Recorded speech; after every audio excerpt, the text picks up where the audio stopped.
On August 6, 2012, the crude unit was operating normally. Around 3:50 that afternoon, an operator was performing a routine check when he noticed a small puddle on the ground near the distillation tower. The liquid appeared to be dripping from an 8-inch insulated pipe 14 feet overhead.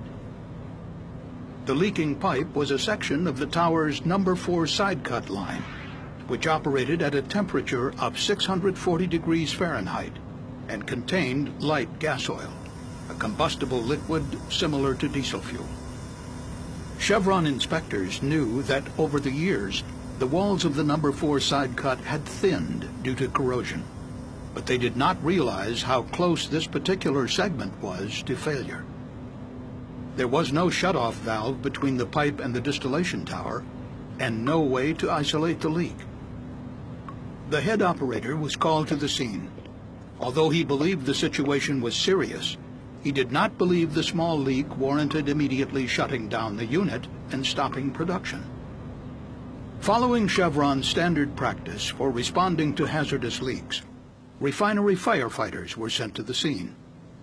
A number of managers, engineers, and technicians gathered there informally to assess the problem. The group discussed a recommendation from an operator to shut down the unit, but they decided to first try to pinpoint the leak by removing insulation from the pipe while the crude unit was still running. They hoped they could stop the leak with a temporary metal fitting known as a clamp. A Chevron firefighter tried using a pike pole to hook and pull away the insulation, but this poking action was deemed too dangerous because it was moving the pipe. The CSB later found that the tip of the pike likely caused a small puncture in the already thinned pipe. As the unit continued to operate, workers assembled scaffolding directly beneath the leaking pipe. 2 firefighters then used a hook to remove the insulation from the pipe. As they were working, hydrocarbon vapor began to flow out from underneath the insulation. The 2 firefighters backed away from the growing vapor cloud. As the hot vapor mixed with air, it ignited. That fire was quickly put out, and the 2 firefighters immediately climbed down off the scaffolding.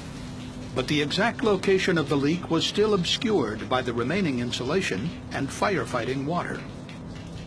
So the Chevron firefighters attempted to strip the insulation off the pipe with high-pressure water. But the leak suddenly worsened, and hot hydrocarbon liquid started to spray out of the pipe. A decision was finally made to begin an emergency shutdown of the crude unit. But it was too late. Suddenly, the pipe ripped open. A vapor cloud formed and rapidly expanded as the large inventory of hydrocarbons in the distillation tower started to vent through the ruptured pipe. The vapor cloud immediately spread over hundreds of feet, engulfing all 19 people who had gathered nearby. The firefighters and operators struggled to escape through the dense hydrocarbon cloud, unable to see. They had to feel their way out, some on their hands and knees. At approximately 6:30 p.m., 2 minutes after the huge vapor cloud formed, the hydrocarbons ignited. One firefighter was trapped inside a fire engine when it was suddenly engulfed in flames. He radioed for help. Mayday, mayday, mayday! This is phone 60! But when he received no response, he assumed everyone else was dead. To escape the inferno, he fled through what witnesses described as a wall of fire. Fortunately, all the workers would eventually flee to safety, and there were no fatalities. The towering white vapor cloud could be seen as far away as San Francisco on the unusually clear August day. After the ignition, a dense plume of black smoke formed and drifted away from the refinery. The fire continued burning for hours.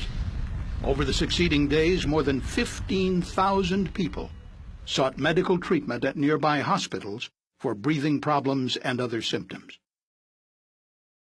During its investigation, the CSB determined that the carbon steel pipe, installed in 1976, had thinned to the point of failure from an effect known as sulfidation corrosion.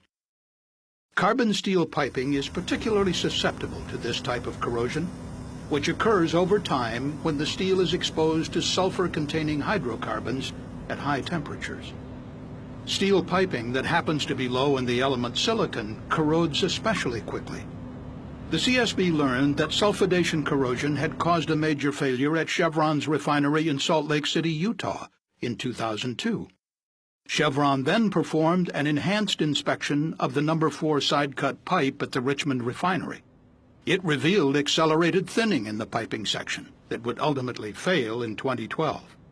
Replacement was recommended, but this did not occur, and the section of piping was never inspected again. In 2009, Chevron experts recommended that every segment of high-risk carbon steel piping be inspected for corrosion. However, this was not done.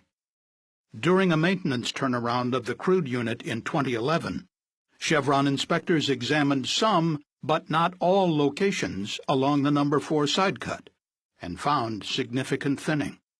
Some sections were replaced, but managers decided that the line was thick enough to stay in service and that an overall replacement could wait up to 5 more years.